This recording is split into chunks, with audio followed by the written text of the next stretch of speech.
Sonnet 11.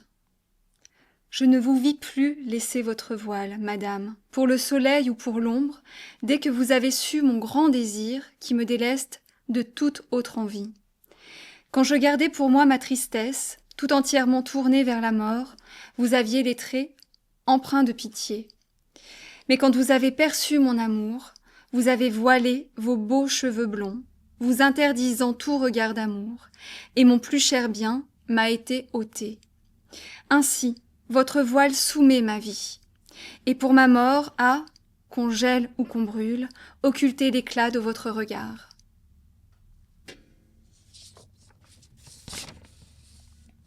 Sonnet 12.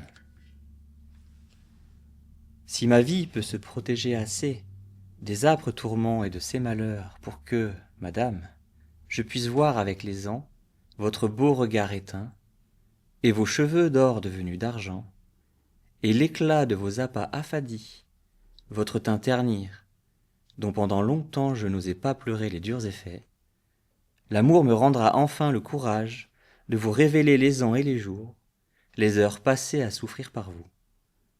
Si l'occasion est contraire au désir, il ne sera pas dit qu'un jour ne viendra où mes soupirs se verront vengés. Sonnet 13. Quand l'amour me vient, choisissant madame parmi d'autres dames, prenant ses traits, le désir que j'ai d'elle est d'autant plus grand que les autres sont moins belles qu'elle.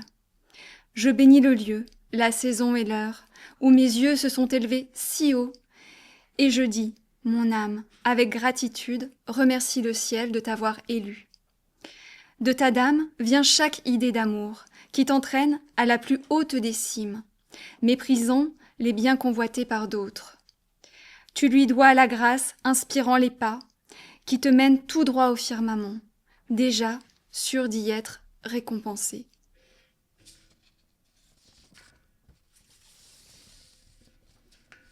Sonnet 14. Ô mes yeux fatigués, quand je vous tourne vers le beau visage qui vous tua, je vous prie de prendre garde à présent, car amour vous défie et je soupire. La mort pourra seule, à mon idée fixe, fermer le chemin qui conduit au port, où je cherche mon unique remède. Mais votre acuité pourra se voiler vers un moindre objet, car vous aurez moins de sources de vigueur et de lumière. Alors douloureux, avant que ne vienne l'heure des larmes, qui déjà s'approche, trouvez dès à présent sur la terre une consolation de votre martyre. Sonnet 15. Je me retourne à chaque pas, le corps épuisé me coûtant un grand effort. Mon seul souffle respire par le vôtre. J'avance et je dis, misère de moi. Je réfléchis au trésor qui s'éloigne, à mon long chemin et à ma vie courte. Je me fige, ahuri, privé de force. Je baisse les yeux à terre et je pleure. Un doute me prend parfois au milieu de mes larmes. Comment, me dis-je? Alors, mon corps vit encore si loin de sa source? Amour me répond. Tu ne sais donc pas que c'est le privilège des amants d'être affranchis des qualités humaines? Sonnet 16. Comme un petit vieux chenu qui s'éloigne du tendre endroit où il passa sa vie, et des siens qui avec stupeur le voient se mettre en voyage et seul les quitter, puis en traînant ses membres épuisés par les derniers jours de sa longue vie, autant que le peut l'aider son vouloir, contre son âge et un rude voyage, il arrive à Rome, où ses vœux le portent, pour voir le voile où s'imprima la face de celui qu'il espère au ciel rejoindre. Ainsi parfois vanné, je vais cherchant, madame, comment je peux retrouver votre vrai visage en celui d'une autre. Sonnet 17. Des larmes amères sur mes joues roulent, sous le souffle angoissant de mes soupirs. Dès que je tourne les yeux vers la seule qui peut m'arracher au reste du monde. Certes, le sourire doux de ses yeux peut apaiser l'ardeur de mon désir et me sauver du bûcher du martyre quand je les contemple avec fixité. Mais je sens mon sang se glacer après avoir vu changer cette bienveillance et détourner en partant son regard. Mon âme, alors, tourne les clés d'amour et s'enfuit pour vous poursuivre avant de devoir revenir chargée d'aigreur.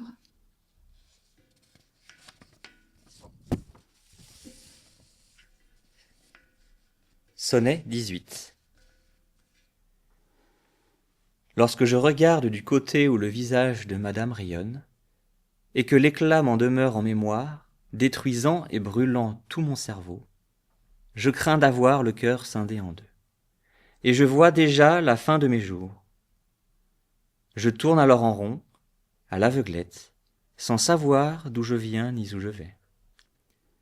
Je fuis devant les assauts de la mort, mais pas assez prompt pour que le désir ne m'accompagne ainsi qu'il accoutume. Je me tais, car mes plaintes sont trop amères, feraient pleurer autour de moi.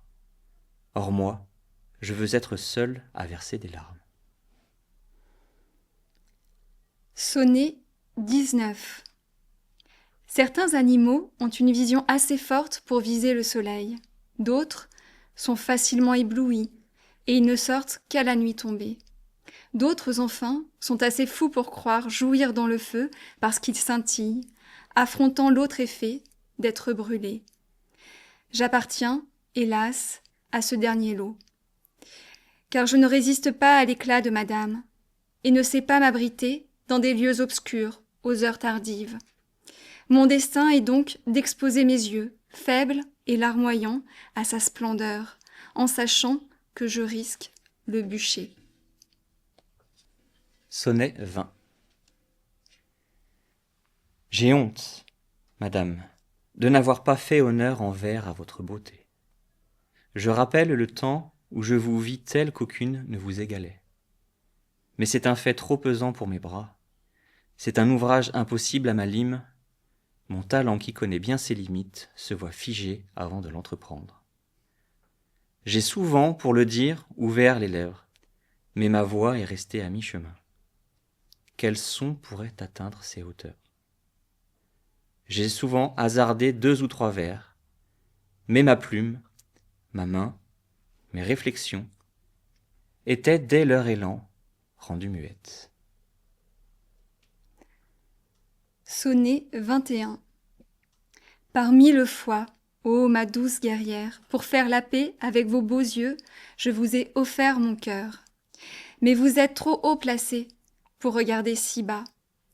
Toute autre femme qui voudrait de moi espérerait vainement me gagner. Mon cœur n'est plus à moi, dès lors qu'à vous, il n'a pas eu le bonheur de complaire. Si je le chasse, et s'il ne trouve pas refuge en vous dans son néfaste exil, ni ne peut rester seul, ni se tourner où on l'appelle, il pourrait dépérir. Sa mort serait notre faute à tous deux, vous plus que moi, qui vous aime le plus.